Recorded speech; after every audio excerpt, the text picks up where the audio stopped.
It's Wallabies time, baby! It's dropped kickoff time. We're here to talk rugby. We've got another squad. We have a squad to talk about. I've got Mr. Hartman with me. I've got Mr. Williamson with me.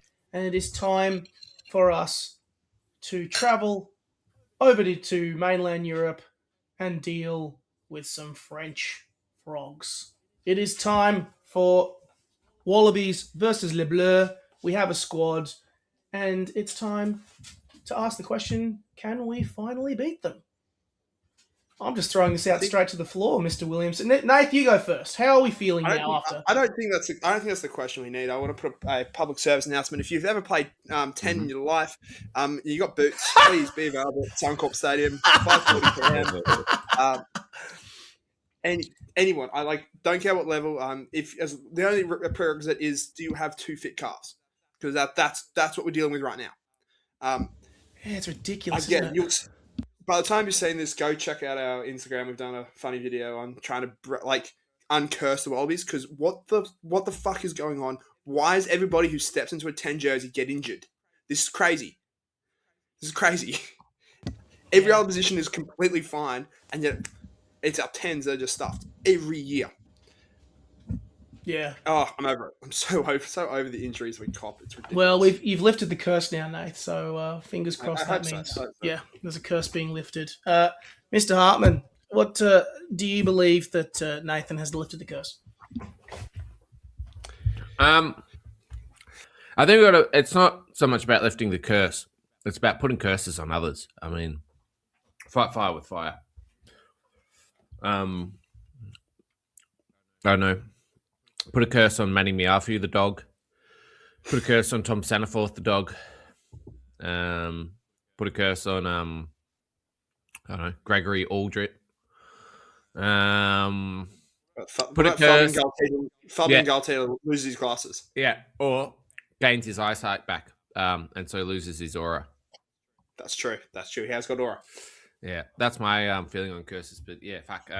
Calves are cursed. And I'd go one better. I'd go African Witch Doctor. I don't know if you watched any of the African teams play at the World Cup. But there was invariably always a guy on the side of the field blowing ash into the air, trying to curse the other team. So we need some of that. Yeah, a shaman. Let's move on to a shaman. That's the next step. If we lose to France, we somehow lose to Italy. That'll be the next step. Sorts out. It just keeps growing and growing and growing until we find the right person that can break a curse. Yeah. Or as you say, maybe inflict a curse on somebody else. Yeah. See if we can crowdfund. My graceful return to the podcast after my phone went out in the cab. So thanks for having me back on, and thank you to ChatGPT for helping me get my webcam working again. Thanks. Serious, actually, while we have you then, Mr. Hartman, because we didn't get the chance to get the final thoughts on that Ireland game. Is there anything else that we can really add? Yeah, I can't fucking remember. Yeah, mate. I don't know. Dano. Sorry. Great chat. Dano. All right. Team list. No, come on. Let's talk. No. So, I don't know. Have you done that? How have I done that? How's it taken 150 episodes? And for those listening, Nick has actually brought the team list up on screen. When we come to this, we're basically just cavemen bashing 2 sticks together. Like, as you can tell by our rugby takes. So the fact Nick's done this, I kind of want to just respond with ooga booga, screen, team, fire. That takes me back to the days of freaking, what's it called? Bloody not Banjo-Kazooie, the other one, Crash Bandicoot. Do you remember the Oogity Boogaters? No. Sure. Well, anyway, that's sidetracked. Let's talk the squad. So you just got the team list up. Helen Alatoa is the main image. We are almost looking directly at his groin. He's sitting down, staring us down, and his pants cut off. Reminds me of a certain image circulating online that is used to shock people of a black man sitting on the bed nude with a large member. And a Santa hat on. Don't forget the Santa hat. Or is that just a festive one? Yeah. But look at Nick. Nick, do you know what we're talking about here? Yes. I've lost him. Oh no, you got. Yeah, I heard you. I said yes in a very sad, frustrated, begrudging tone. You should know this was coming. Yeah, I know. But either way, should we just talk about... I mean, I'm actually, generally speaking, pretty happy with this squad. Like, it's good to see that the vast majority of players are being retained. Canham, Williams, did good last week. NASA, after saying, I'm not sure how he's going to go, killed it, looked good in the line out. I mean, let's be honest, the key talking point Meredith and Campbell? Like, is that the only key point of discussion here, or is there other elements of this squad before we just dive balls deep into them that we want to talk about? I mean, there's been no voluntary change, right? Except for I don't know. I think that's good. Saying Josh Campbell is the backup 10. There's no real kind of voluntary change. So it's basically the same. Like there's been no change because of form reasons. Like this is. So I reckon just straight into 10s and 15s, and geez, what a cauldron for Declan Meredith to be thrown into. Just going up against Roman Entomac and potentially Jalabert. I back him because you have to, right? He's somebody who's not gone through the conventional route as a 10. Like, he's had a lot of time in the saddle, starting at club level, then playing super. He's been behind some great 10s in the likes of Noah Alessio, Christian Leilefano. I think they probably crossed over at the Brumbies, and Jack Debrasini. I'm not as sure as putting Jock Campbell as the 22. Like, I get that he's played a lot of time as a fly half at the Reds, not necessarily in game-wise. I just don't know why you have to substitute the two. Right? I don't know. You look at the All Blacks, and I think this their setup on last Friday. I'm not sure what the setup is for this week. I can't remember. Is Ruben Love at 10, Dave McKenzie at 15. If Ruben Love goes down, Dave McKenzie becomes a 15. I would have thought you just do the same thing there. But hey, Tom Wright's a known commodity. He can still absolutely ball. So I got faith in it. I just question why we couldn't just do that. Yeah. I mean, no offense, Jock Campbell, but Damien McKenzie as well. Like, Damien McKenzie has played 10 for the All Blacks before, so I guess that to put you down a peg, Nathan. But look, it's a crazy move, cauldron and everything. And I feel a bit like when Homer says "sounds great," and Marge goes, "Oh, he's delirious." That scene, but Meredith in between his Brumbies teammates Lonigan and Ikitau does make sense. So I'm kind of happy that his hand's being held there. Jock Campbell, good Lord, hopefully he doesn't have to come on due to Meredith getting injured. I think that's a worst case scenario, but yeah, rest of the team looks great. Look, I'd love to see Tizano come on, but I get where Joe Schmidt's coming from. Lots of big bodies. That's why Nick CDC has come in for injured Tom Hooper on the bench. But I mean, I'm happy to see Filippo Dalgunu out and about again. Really underrated. We've talked about it in the pod, so I'm happy to see him and see how he can apply himself. I don't think, maybe weak point from the weekend was the subs. Some subs didn't have the impact that we're hoping they would when they came on. So hopefully, Dalgunu can bring that when he comes on.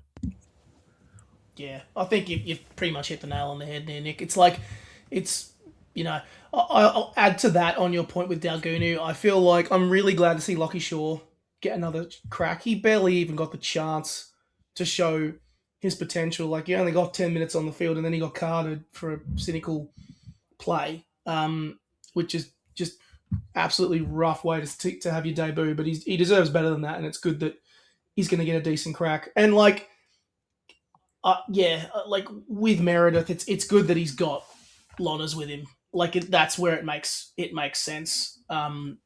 So, and considering he's played quite 80-minute matches, maybe that's the game plan. Maybe that's the game plan that maybe Campbell's kind of viewed as a potential backup for Wright or Meredith. Ideally Wright, depending on how Tom goes. And then Declan Meredith plays the full 80, which, I mean, it would be, again, baptism by fire. But this is a sort of about, like, him being picked in that position is baptism by fire in general. So, yeah. I'm just, in my head, I'm thinking to myself, surely you just want another specialist fly half in that role because, I mean, Campbell's playing great at 15. He's playing great at 15, and he's only literally just got back into the squad. Don't change it. Like, if he's, like, that's my only thought. But, you know. I mean, the only problem with that is there is no specialist 10 left. Like, Harry McLaughlin one in, is what I mean. You bring one in. Like, yeah. And that was Harry McLaughlin Phillips. But again, somebody who I think they brought Harry McLaughlin Phillips in thinking that like he's an extra body that's in Queensland, but Donaldson will be fit. Then suddenly Tuesday rolled around and Donaldson, who they thought was going to be right, can't sprint more than 70%, and they were like, oh, right, okay, so we've now got to switch our thinking here because he's already said like like Schmidt considered calling Noah back in, like he. And if Donaldson's is worse than I think, then he potentially calls Noah in for the next week. Interesting, he didn't say Foley. I think given Foley's all but coming back to the Waratahs, but like Schmidt's always been the type of guy of if you're not in the system for more than a week, you're not getting picked. So this shouldn't really surprise people that like, and again, this is the same guy that in South Africa was basically ready and willing to use. He was using like Andrew Kellaway and Jake Gordon as his replacement 10s at one point, I think. If O'Connor was it? If Donaldson wasn't fit, I think he named for that first test. He named. I think he named Donaldson and then was going to use like those two as the backup 10s, and then didn't in the end because Donaldson got injured and O'Connor came in and then they made that switch. I can't remember what test, but there was definitely a test last year where. I remember him saying, "Oh, where he was going for the unconventional 10s route." So it's not that much of a surprise, given also how much Jock Campbell's probably played 10 at Reds training, given how injured their 10s have been this year. Yeah, true. Like, fuck. Maybe it's a legend slide call. Any chance of 10 being fit? Yeah. Any chance? Yeah, I think to kind of wrap it up, the overwhelming feeling of Jock Campbell coming in at 10 is It's that or a or yeah. That's and all the listeners, let us know what sound you emitted when you heard Jock Campbell's going to play backup 10. Just write it down, bit of onomatopoeia. Leave it in the comment section on at the Drop Kickoff Instagram. Should we talk expectations then? What are the expectations of this match? Because France have announced their squad. They're looking pretty solid. Well, got a debutant in there too. Let's put a pause on that, Nick. While we're talking about 10s, I want to know what our depth chart looks like.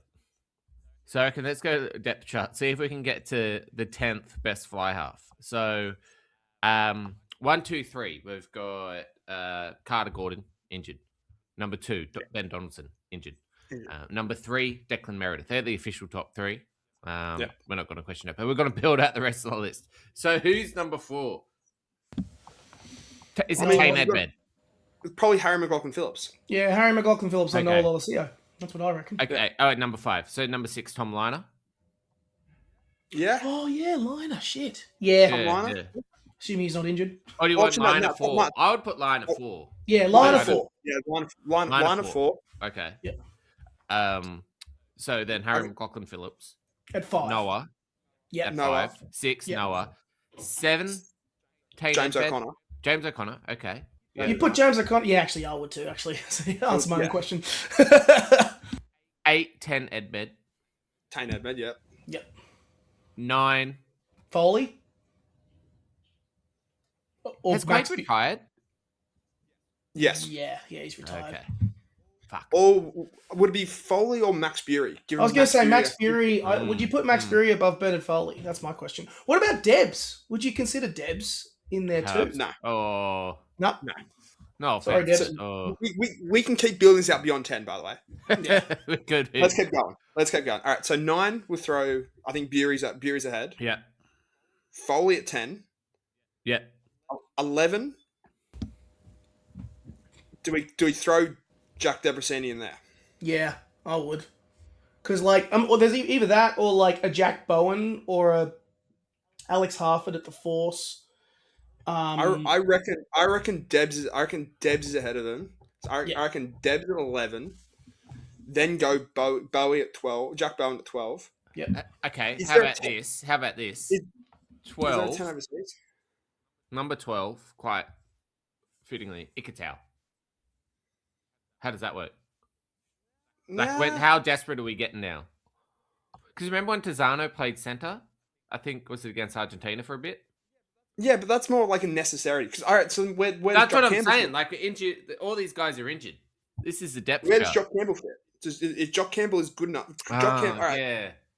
Jock Campbell and Hamish Stewart, because Hamish Stewart was picked as a 10, has come on and played 10 for the Wallabies off the bench. Yeah, shit, yeah, okay. Oh fuck, we forgot about him. Shit. So I think Hamish Stewart. You put Hamish Stewart at 9 ahead of Max Bury, given he's played 10 for Wallabies in the last 12 months. Move everyone down a spot. Yeah, where's Jock Campbell going? Jock Campbell. Jock Campbell, you put ahead of Hamish Stewart. You have to say he's number 4. In the official charts, he's number 4. Yeah, probably. And actually. then move on down to Tom Liners. Yeah. That's fair. In the official charts. Okay. But hang on, this is the official charts with everyone injured. So he's still Tom Liner's still ahead of him. All the injured guys are still ahead of it. Still ahead of Jock Campbell. Okay. Fuck, we're really bitten off more than we can chew. We've got 7A, Jock Campbell, 7B, Tane Edmed. Do you feel like we need to restart the list again? I like it. Okay. It's fucking chaos. We'll work it. We'll work it. Go to our Instagram. You'll see the full list that we have with all that. All I'm going to say is to round it out. This might be 13, 14, or 15. Don't care which one it is. Finn Mackay, who's a 20 stat. He's great. Actually, he's really good. He's the bottom. He could be 13th, 14th, 15th, or whatever A we've decided. Go to our Instagram. You'll see the full list. And I'd go argue with us in the comments. I want to do this as a reel. I want to do this as a reel. I think, Nick, we probably should go back to the top. You're cutting that together. I'm not cutting that together. Okay, we've got to start. Okay, let's start again. We've had 2 goes at trying to do this list. It gets complicated more time. So, official first. Carter Gordon, number 1. Or do we want to do our own list? Fuck. All right. Maybe we should do our own list. Let's do our own list. Fuck it. Jock Campbell. So this is the drop. This is the drop kickoffs official top 10 rankings, or maybe 15 rankings of 10s in Australia. 1, depth chart. We're talking depth chart here. The drop kickoffs, fly half, depth chart. Number 1, Carter Gordon. We all agree? Yes. Number 2, Ben Donaldson. Agreed. Yeah. Number 3. Declan Meredith. Yeah, I'd agree. Declan Meredith. Game I'd strategist. say Tom Liner. Nah, because he keeps getting injured. Getting injured. That's the problem. Right, he keeps getting injured. 2. All right. I concede. 4, Tom Liner. Tom Liner. Yeah. I reckon number 4. Number 5, Lola Sia. Yep. Yes. Actually, I put Lola Sia above Edmed right now. Yeah. Yeah. God, keep mentioning Edmund. That's why you just name Brumbies fly halves. Number 6.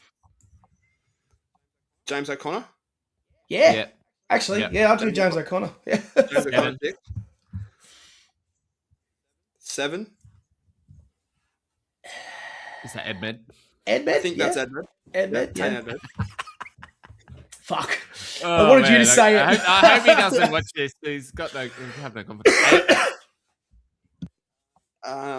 8. Do we do, I guess, Hamish Stewart? Or are we going Jock Campbell?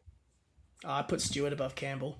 Yeah, I'd be. Or are you going Bernard Foley? If this is our list, let's do Bernard Foley today and then go into. Yeah, okay, yeah. I agree. Okay, so 8 Bernard Foley. Yeah. 9. 9 Jock Campbell. I guess I Curtly Beale. Down the list. So if Curtly Beale play, he would look like Messi in the World Cup. He would just be walking in the middle patch, just around and around. How old is he? But when he touches the ball, it'd be electric. Yeah, it'd be fantastic. So what about someone like Max Bury? Are we putting them lower? Well, did we do 9? No, we haven't done 9 yet. We haven't done 9. I think we keep. I think we keep with the actual 10s at this stage. So 9, Max Bury. Okay. Yep. Then at 10, did we do Bernard Foley? We've done Bernard Foley. No, he was 8. He was 8. Okay, so at number 10, I reckon this is where we start going into the makeshift 10s. Yeah. Number 10, hear me out. This is a name we haven't thrown out. Tom Wright. Yeah. I've said, and you've said I'm full of shit, but I've said repeatedly, Tom Wright and Ben Donaldson are the same player. They look the same. They're both from like Clovelly / Coogee. You've been going with this for a while. Yeah, they're the same person. I'm comfortable with him being our 10th choice at 10. If that's no big one. I'm not. Still against one. Too bad. Yeah, all right, you win. 10, Tom Wright. 11 and 12, I think Jock Campbell and Hamish Stewart. What order? Yeah. Jock Campbell. Stewart. And then I do Stewart then Campbell. I'm with Vasiliev. I would say Stewart then Campbell because he's played 10 before in the past. He's actually started 10 at Super Rugby level. So 13. Bury. 13 would be. Would you want to go Kirtley Beale? No, I'd say Bury over Beale. Have we thrown Bury in already? Bury. No, Bury. Yeah. Have we done Bury already? No, yeah, we did. Number 9. Oh yeah, sorry, we did. Apologies. It has to be Beale. Yeah, we did Bury. Yeah, be Beale. So Beale. We really should be writing. Actually, what about Debs? Are we putting Debs below Beale? Probably yes. Ouch. I'd put Lawson Crichton before Debrasini. I wouldn't. So, all right, 13, Kirtley Beale, 14, Debs, Jack Debrasini, 15, Lawson Crichton, 16, 16, I think, is where we go with Finn Did Mackay. we even say HMP? Fuck. We are actually the dumbest podcast. Oh God! All right, okay. I think that's it. If we go HMP goes in at like 6 or 7. Yeah, he's 6A. Yeah, he goes 6 or 7, and everyone else. He goes in 6-7. Everyone else drops off. Everyone drops down 1. Yeah, good one. We finish the list at like 14, 15. Okay, I'll throw this one out there. Who is your? All right, Nathan. I guess you said Tom Wright. Who is your like Hail Mary fever dream number 10? You know, it's like it's a World Cup final. Both 10s are injured. And like someone I think is going to be in the 23. Yeah, kind of realistic. Fuck. Tate McDermott. We should have put Tate McDermott up higher. Or Gordon. Nah, the one we should have, Filippo Dungunu. Oh yeah, nice. Just he can kick. Nick? He can goal kick as well. Yeah, he should be in there. He should be in there. No, he said Felipe Dungunu. What's yours? Sorry, what? Extra surprise choice. Yeah. World Cup final. Andy Muirhead. All right, actually no. All right, then Nick, slightly shift the subject. Meredith goes down with a HIA this week. Yeah. Campbell comes on, he gets a HIA. Yeah, better. Yep. Who would you shift into 10? I'm saying Dungunu. Hartman's saying Tom Wright. Who are you saying? Oh, fuck. Maybe Ikitau? Ikitau Daugunu. That would be my choices. That's a good shout. And then, so the options would be between Ikitau and Daugunu. You either put Daugunu in the centres or a 10. I would personally move Ikitau in and then shift Daugunu into alongside Suolihi if it came to that. And realistically, given the luck we have with 10s, it's probably gonna. I think and outside choices, Tate McDermott and Harry Wilson. I was just about to say Harry Wilson. Harry Wilson can ball play enough to be an 8. Or Josh Cannon. Josh Cannon's ball playing on the weekend. Perfect. Yeah, elite. I'd be Good outside. Chat. I'd be picking Andy Muirhead because I know he's played 10 before, even though he plays. Oh, you just want to pick all the Brumbies, don't you? Yeah. Again, if we're picking people outside the squad, I'll just pick McLaughlin Phillips or like Alessio Edmund. I'll pick an actual 10. Yeah, if we're picking people outside of the squad, I'm going to invent a time machine, go back, give Richie Mo'unga's mum an Australian passport, then come back in, then go, Joe Schmidt, now you can pick Richie Mo'unga. now that he hasn't played for the All Blacks for 2 years. I appreciate your commitment. See how silly it is when you bring up Andy Muirhead? Should we talk expectations for this damn squad? Yeah. So the French have named their squad, a debutant or two in there, but looks pretty decent. The French, I discovered, courtesy, I think it must have been rugby.com.au, they've never actually won at Suncorp Stadium, which is an amazing stat and gives me a slight bit of confidence. But needless to say, the French are very good. I want to double. You know what's bad when I'm double checking that stat, and I always want to research the stat. So my question is, team? Yeah, they've named their team.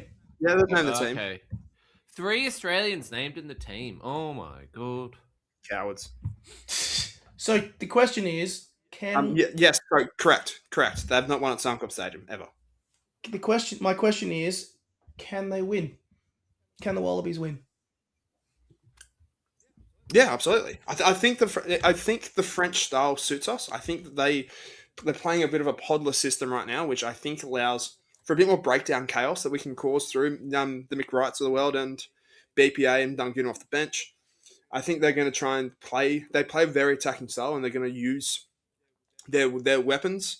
Like again, if Entomac and Jalibert start together, I mean Jalibert's under significant injury cloud, so we don't know if he plays. But even still, Grondidier on the wing is a freak of the sevens world, but I generally think they'll get themselves in a shootout with us, and I think it's a great position to be in with the backline that we have and with the talent and the kind of system that we showed on the weekend. So I give us a better chance than what the bookies are. I've got nothing to say. I've got no fucking idea, to be honest. I think it all kind of last week was probably the best game that first game we've had in donkey's years. I honestly can't think. I mean, most of those first games the last couple of years were always against the All Blacks. There's no reason to doubt that we can beat them if we play as well as we did last week. Big question mark is fly half. I think it's how fly half and Ryan Lonergan goes. I think will be a big part of whether we win. Hopefully we get some more scrums because Thor's on fire. God, that scrum. Anyway, the scrum was so good. Yeah, like, serious question then. Actually, let's reframe it a little bit. Do you think we're more of a shot to win this game than the Ireland game? I think we're probably more of a shot to win the Ireland game. I definitely have more confidence now than I did against. Yeah, you've seen that. Yeah. Like now that as Nick's kind of alluded to, now that you have 80 minutes under the belt, I have more confidence now. Yeah. I don't like. There wasn't really a weak point to our game last week, except for decision making, and goal kicking at the at the end. Yeah, and so I think not just the very end, but I think just before we'd carved them open twice, and we had two great attacking opportunities, and Jorgensen did over the head to I think Peach that went no, and we lost the ball, and then Swiley made a break, and instead of just recycling, just tried to do a Hollywood ball, and that we would. It's that decision making too, not just the thing at the end. The 3-point to Dono at the end. Yeah, 100% agree. Yeah, so if that's the case, let's talk tips then. Let's talk tips. Who wins this weekend and by how much? Nath? I'm sticking with it. Wallabies by 3. Curse changes. We win with a last minute penalty that misses, or last minute penalty that breaks the deadlock. I should have gotten Super Brew. +5. Yep, I'm thinking Wallabies by 7. I'm thinking there's going to be a bit more. Nice, good set of numbers there. 3, 5, 7. Yeah, nice bit of odd numbered evenness, which is good. Fingers crossed the boys get over the line. Now, serious question: should we talk Tom Hooper going to the Reds? Yeah, because that's a big. So speaking, weird one. Okay, sorry. So obviously, the keynote that everyone really cares about is not the New South Welshman, a Bathurst Bulldog going to the Reds. To join Harry Wilson. Nathan, you probably got the full list. Harry Wilson, Lucan, and also Jock Campbell, who's from Inverell. Correct. I think that's all of them at this stage. I know Joe Burrell as well. Yeah, just disgusting fucking behaviour. But look, who'd want to go to the Waratahs when you could go to a incredibly well performing outfit in the Reds, on and off the field? Correct me if I'm wrong, Nathan. The same amount of quarterfinal and finals wins as the Waratahs. Yeah. Sorry, are we going to? The Reds have underperformed. The Queensland Reds should be happy the New South Wales Waratahs exist because they've underperformed more than anybody. Yeah. No, but they've turned it around. They've turned it around, Nathan. Like, they're making a profit. They're making a profit.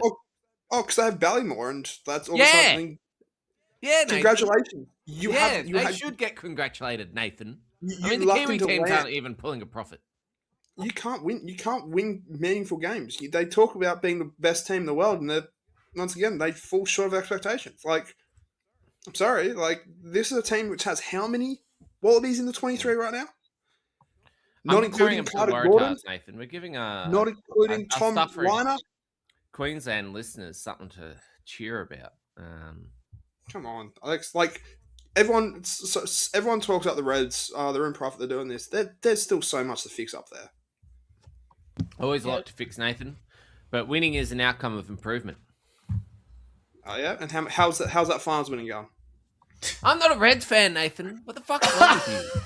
Then why are you defending them? Because I'm not. I'm saying I can see why you'd go to the Reds rather than go to the Waratahs. Fuck.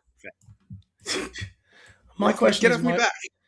This conversation was always about the Waratahs. It was never about the Reds. Yeah, but I got a chance to slander. I enjoyed it. I like to slander. I just love the fact that I'm just here in the background while you two are arguing about this shit. And I'm just thinking to myself, why didn't he come back to Canberra? Mention the Brumbies. What a surprise. There we go. He mentions it, of course. Yeah. Why didn't my boy come back to Canberra? That's where he got really good at his game and why he's so good in the first place. Why is he not coming back? Fuck. Because it's too cold. Needless to say, that's pretty good. Legitimately part of his quotes. No, it's good to see him back. In all seriousness, my red slander was a joke. Don't get mad at it. In all seriousness, like it's good to have him back. And like one of the few talents that we have committed beyond the World Cup. So knowing that he's coming back is a good sign. That red side will be deadly 2029 if you can keep like the McWright. I think McWright's off contract in 28. So if you can keep him around, perfect. Keep Tate around. Keep a lot of those guys. They'll be primed. Weird that he's not back earlier. Like, he signed a 1-year extension with Exeter as part of this, which no one's talking about. Like, why is he not back for 2028? That's odd. But yeah, he's one of the former back rows in Australian rugby right now, arguably the world, and he's just someone you need around and need to have committed to Australian rugby in some capacity.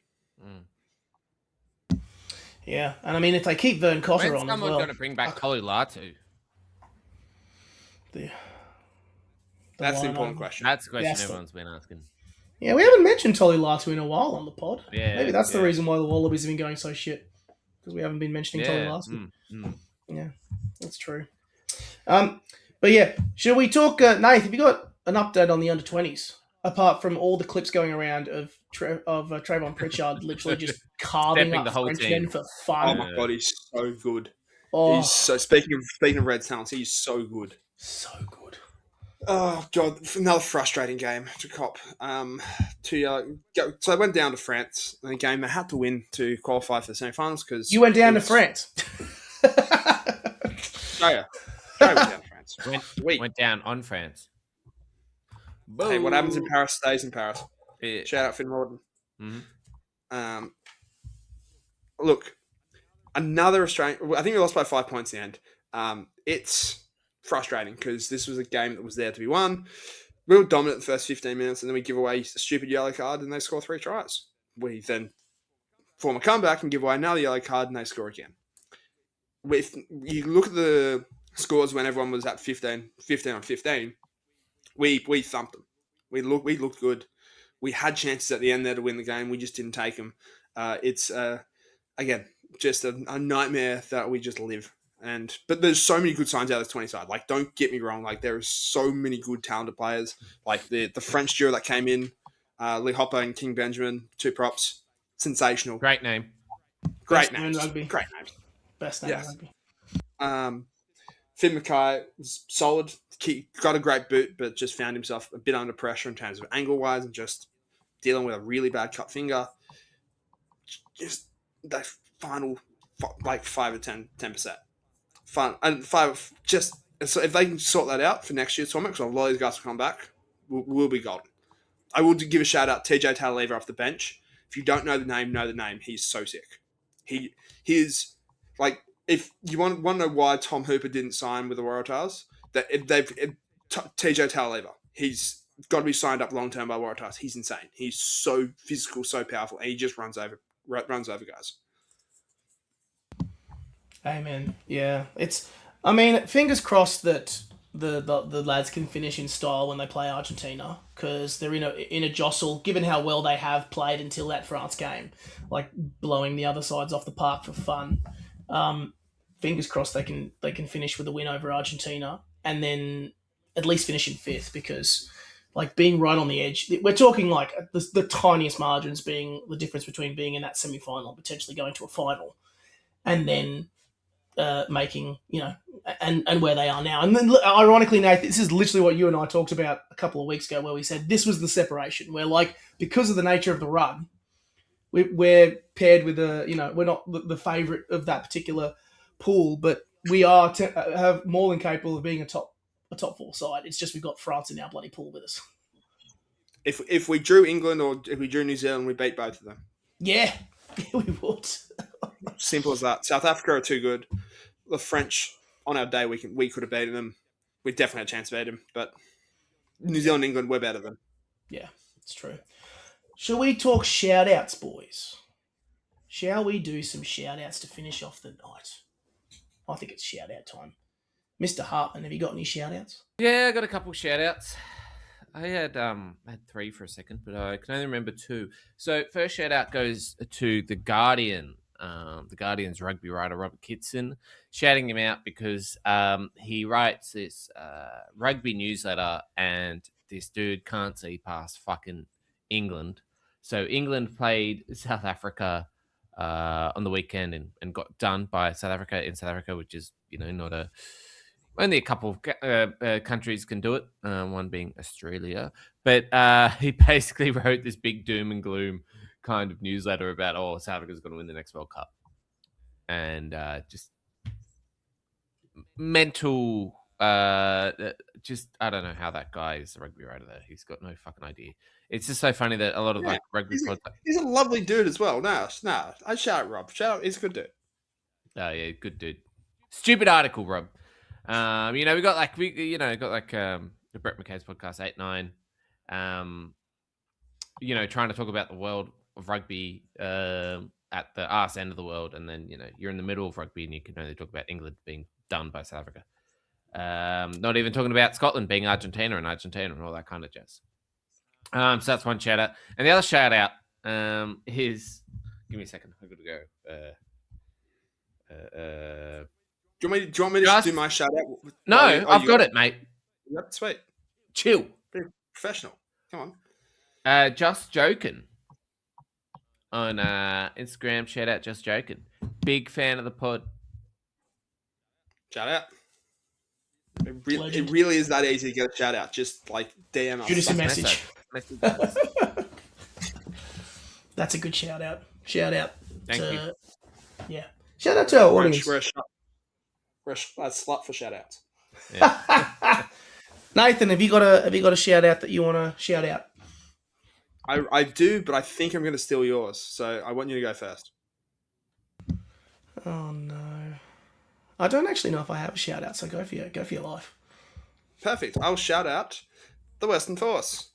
Shout out the Western Force. Shout out their women's side for locking in a semi-final against Waratahs. Because unfortunately, we got beat by the Queensland Reds. So it's a double shout-out. So shout out the Queensland Reds as well. No wonder. I'm not sure we mentioned it that much, but the Waratahs getting dusted by the Force and Reds in consecutive weeks. Reds' first ever win over New South Wales Waratahs in Super W in an absolute... It was shit conditions at Leichhardt. But Reds, after all these years, finally beat the Waratahs and, lock up. And the Force, in doing so, lock up a home final against the... which is going to be a great game. Location TBC. Location TBC. No, it's in Wanneroo. They're playing in Wanneroo. Which location TBC. Okay. Oh, right. Location to be confirmed, Nick. Nah. I thought we were talking the semi-final. They're playing Wanneroo, aren't they? God, do I have to spell this out and like TBC? I mean, there's an obvious answer to this question. Shout out Wanneroo Oval. Really? Wow. I mean, that's common sense. I'm not going to say where it's going to be played, but I will say its name does have some kind of health brand connected to it. Or health service connected to it. Is this the sort of thing that we need to cut from the pod? No, but also maybe hosting a test match that same day. Yes, there we go. Maybe. It might be. I don't know. I do know, but I can't tell. I can't say. But just potentially. Interesting. The plot thickens. Well, I actually don't know if I have a shout-out. Shout-out Rugby. Shout-out Rugby. That's my... What a lame shout-out. I've got two more shout-outs. Mm-hmm. Come on, have some shout-outs. I'm going to shout out Fiji. And the reason I'm going to shout out Fiji is because they are playing what are meant to be Southern Hemisphere fixtures plus Japan in England. So they're playing Wales and Wales. I think they're playing England and England in Liverpool. And they're playing Scotland at Scotland. They're all home games. I mean, hopefully, they've also done it for financial reasons, but kind of sucks. These Northern Hemisphere teams are complaining about having to fly around. So, like Scotland, for example, I think what they have to do is they play Argentina, then they're flying back. They're flying to South Africa this week and then flying back home to play it. Or for you Wales, I think they're going up and down, or England are going up and down. So crazy, crazy about that. So shout out Fiji. And no shout out Ireland, who chucked a hissy fit and refused to fly up to Japan because the week after they're going to play New Zealand and New Zealand. So Japan are flying down and they're playing in Newcastle. Yeah, that's disgraceful. Can I see? That's also what I was thought you were going to shout out. Because I have two more shout outs then. Shout out Newcastle. Get down to the game. Shout out Newcastle. Nick, if you're in Newcastle, you've probably seen Nick twirling a sign, getting people to try and come to the game, like one of those little pizza boys. Fuck yeah! Yeah. I will do that, and I'll do it for free. We have this on record. Guess what? You're doing that on Friday afternoon, buddy. Fuck yeah! Get ready to learn sign.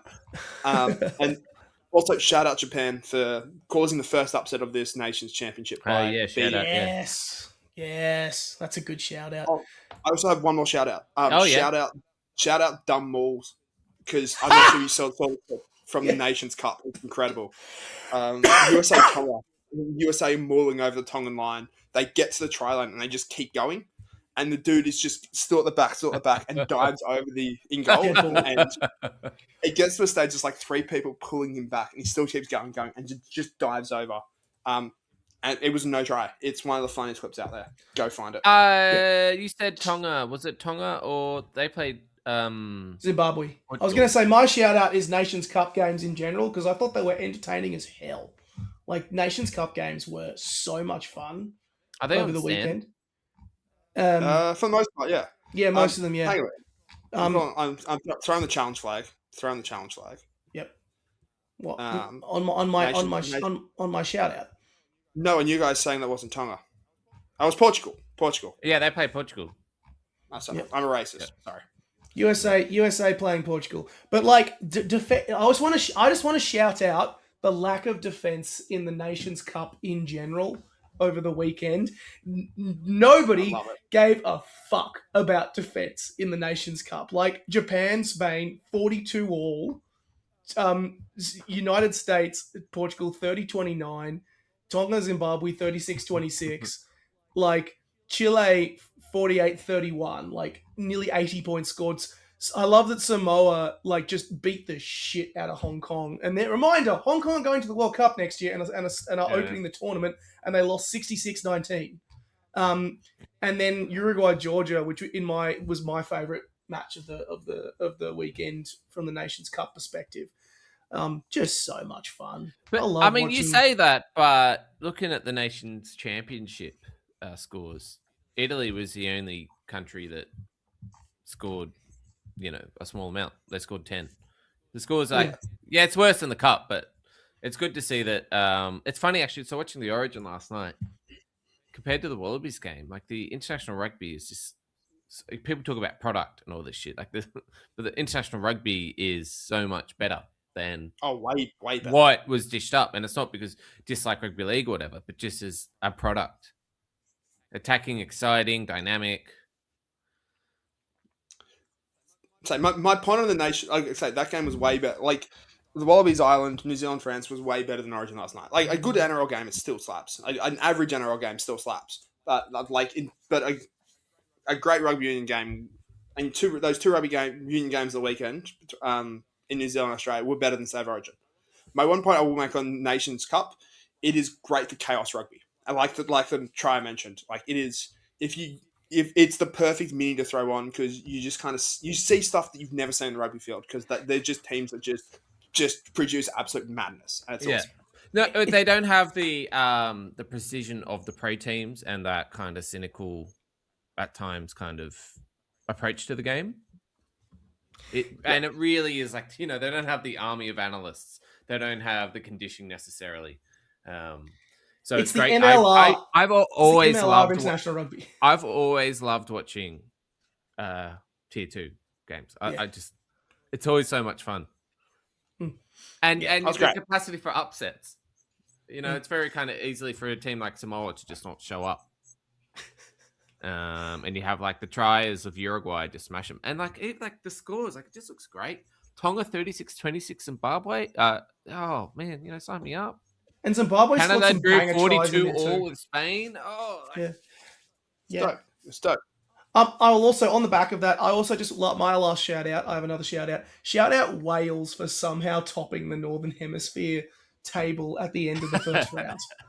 Of all teams, even though they were playing Italy, I was not expecting them to be at the top of the Northern Hemisphere League at the end of the first round. Did you guys see the try? I shared it in our group chat. The try where it went through the Fijians' legs. Yes. Yeah. That was great.